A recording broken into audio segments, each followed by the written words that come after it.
The winds of change are blowing across the Philippine archipelago. After years of negotiation and patience, Manila has finally committed to acquiring a fleet of modern multi-role fighter jets. This is not just a military purchase, it's a bold statement of national intent. Announced on September 21, 2025, this marks a pivotal step in the nation's long-overdue military modernization. For a country at the heart of Southeast Asia's most contested waters, this move breaks from a past defined by vulnerability.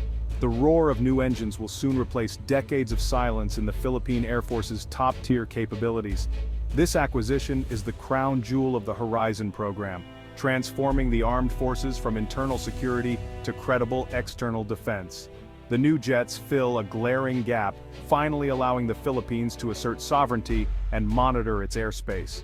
This is about projecting power for self-preservation in an increasingly contested region. For neighbors and global powers, it signals a shift in the regional balance and complicates the strategic calculus in the South China Sea. For Filipinos, it's a moment of immense pride, a symbol of national resolve and a new era of self-reliance. The Philippine Eagle is finally getting the wings it needs to soar and protect its domain. To grasp today's significance, we must look back at the Philippine Air Force's journey. In the 1960s and 70s, the PAF was among Southeast Asia's most capable, flying F-5S and F-8S as symbols of strength and American partnership. But the golden age faded after the U.S. withdrew from Clark and Subic bases in the early 1990s. Economic crises and a focus on internal threats left the PAF's external defense neglected. By 2005, the last F-5S were retired, leaving the skies virtually undefended. For over a decade, propeller trainers were the fastest aircraft available, a stark vulnerability in a region bristling with advanced fighters. Foreign incursions went unchallenged, eroding sovereignty and emboldening rivals. The acquisition of FA-50PH light combat jets from South Korea in 2015 was the first step back, restoring supersonic capability and retraining pilots. The FA-50S proved their worth in combat and prepared the PAF for the leap to true multi-role fighters. Now the painful chapter of vulnerability is closing, and credible air defense is within reach. Acquiring multi-role fighters marks a fundamental pivot in Philippine defense strategy. For decades, the military focused on internal threats, insurgencies and separatism, at the expense of external defense. Resources and training were geared for jungle warfare, not maritime or air defense. This new acquisition signals a historic rebalancing. Manila now recognizes the greatest threat lies in the West Philippine Sea. The MRFs are tools for deterrence, enforcing the EEZ and protecting naval assets from harassment. This is a shift to a proactive, integrated force capable of projecting power across domains. The pivot responds directly to China's assertiveness and the failure of diplomacy alone to protect Philippine rights. The 2016 arbitral ruling was ignored by Beijing, forcing Manila to back diplomacy with credible deterrence. The MRF program is about more than jets. It's about building a comprehensive defense ecosystem, radars, command networks, and logistics. The goal isn't to match adversaries jet for jet, but to create an anti-access area denial capability. The message: any act of aggression will come at a prohibitive cost. The Philippines is no longer a bystander, it's shaping its own security. The heart of the Philippines' security dilemma is the West Philippine Sea. Filipino fishermen are harassed, and naval vessels face intimidation from larger foreign ships. Without air control, the Philippines has fought with one hand tied behind its back. The new fighters will become sentinels over these waters, fundamentally changing the dynamics.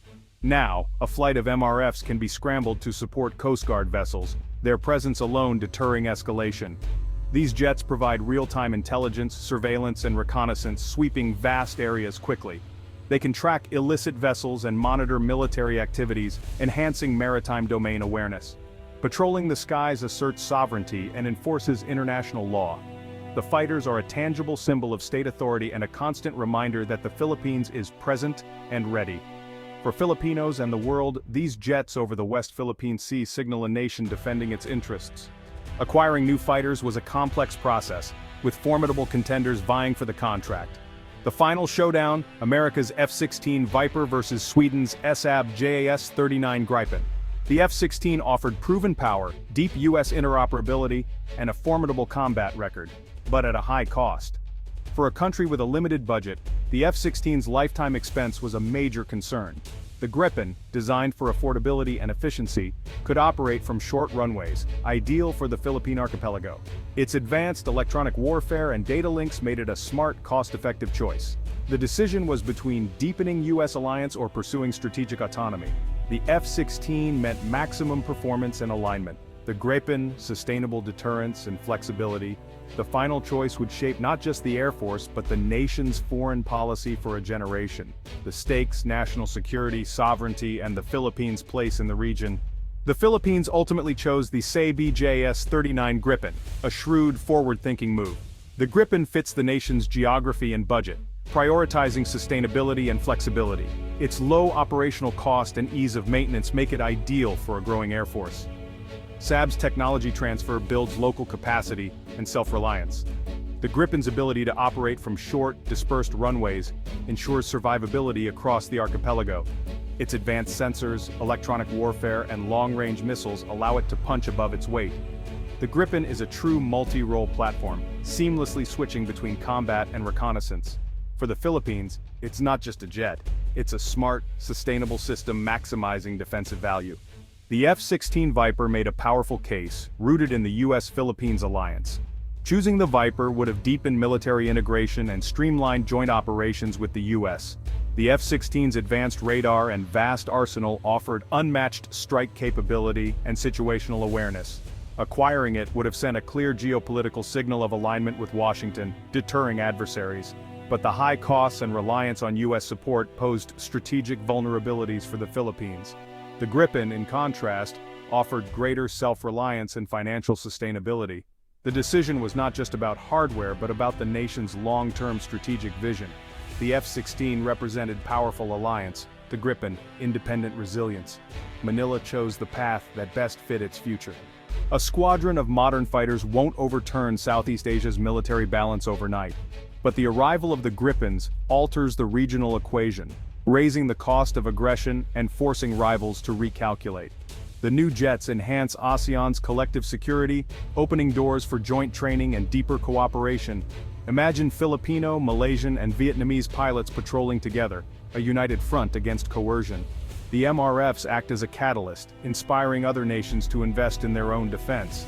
For allies like the US, Japan, and Australia, a capable Philippines is a stronger security partner. The fighters' data links integrate them into a wider regional network, strengthening deterrence. Most importantly, they challenge the narrative of inevitable Chinese dominance. The roar of a Philippine Gripen over contested waters signals that the tides of power are shifting. Small nations have agency, and the Philippines is leading by example. These jets are more than hardware. They're a nation's resolve made real. They embody years of political will, strategic planning, and the Filipino people's desire for sovereignty. Not instruments of aggression, but tools of self-respect and national pride. The sight of these jets patrolling the skies transforms sovereignty from an abstract idea to a living reality. Their effectiveness depends on skilled pilots, dedicated crews, and robust command systems. Modernization is a journey, not a destination. It requires sustained commitment and investment. As these sentinels take flight, they carry the hopes of over 110 million Filipinos. The Philippines, once tossed by great power tremors, is now anchoring itself with credible defense. The Eagle has landed, and its wings are ready to defend the archipelago. A new era of confidence and self-reliance has begun.